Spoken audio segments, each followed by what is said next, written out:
groups. That means to control the lives of the poor people in that area. And if anybody dared to fight against them, and let me tell you, my dear sisters and brothers, I am proud that the communists in that area were part of the struggle against those Manuvadi forces who were controlling that temple.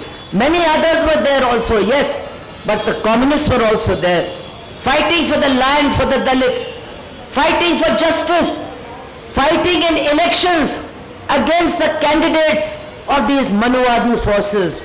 And what was the result? Anybody who opposed them, if one comrade dared to stand in the election, his daughter Padmalata, she was abducted, she was brutalized, her body was broken, she was killed, and she could only be recognized by her family members because some of the marks on her body.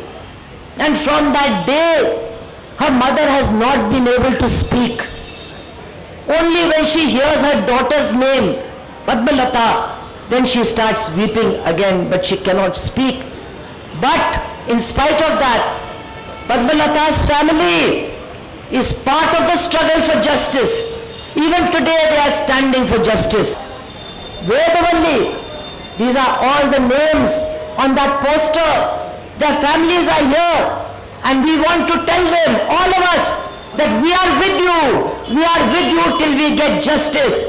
And we will get justice when there is no adharma in Dharmasthala. Our slogan should be, Dharmasthala mein adharma nahi chalega. I cannot say it in Kannada. I can only say it in Hindi. Dharmasthala mein adharma nahi chalega, nahi chalega. At least you can say nahi chalega, nahi chalega. Dharmasthala mein adharma nahi chalega.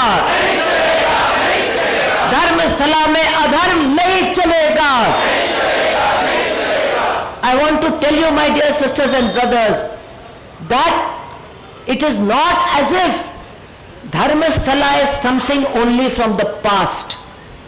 It is not something that we should feel, oh, it happened 50 years ago, it happened 60 years ago.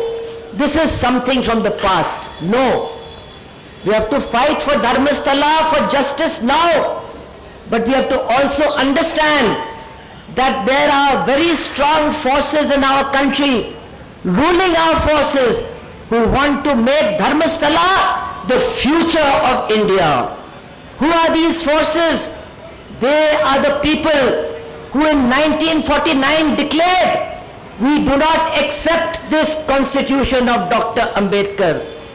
They are the people who burned Dr. Ambedkar and Jawaharlal Nehru's effigies in the Ramlila Maidan in Delhi, and they only set fire to Nehru's effigy. But Dr. Ambedkar's effigy, they beat with their chappals and they said Murdabad when they were burning his effigy. These are the people for whom Dharmasthala is not the past, but Dharmasthala is the future. Because they do not accept the constitution. They have stated, we do not believe in this constitution. We want to replace this constitution with manusmriti. And what we see in Dharmasthala is manusmriti in action. Manusmriti being implemented. What does that mean, my dear friends, my dear sisters and brothers? That means that poor people, Dalits, very poor backward caste people, they will not have the right to own land. All the land will be taken away from them. This has happened in Dharmasthala, and this is what Manusmriti says, that those who belong to the lowest castes, they have no right to own land. That is why I say Dharmasthala is not only the past, Dharmasthala is the future that RSS and its political party are putting before us, that this is our future. This is what the future of India should be.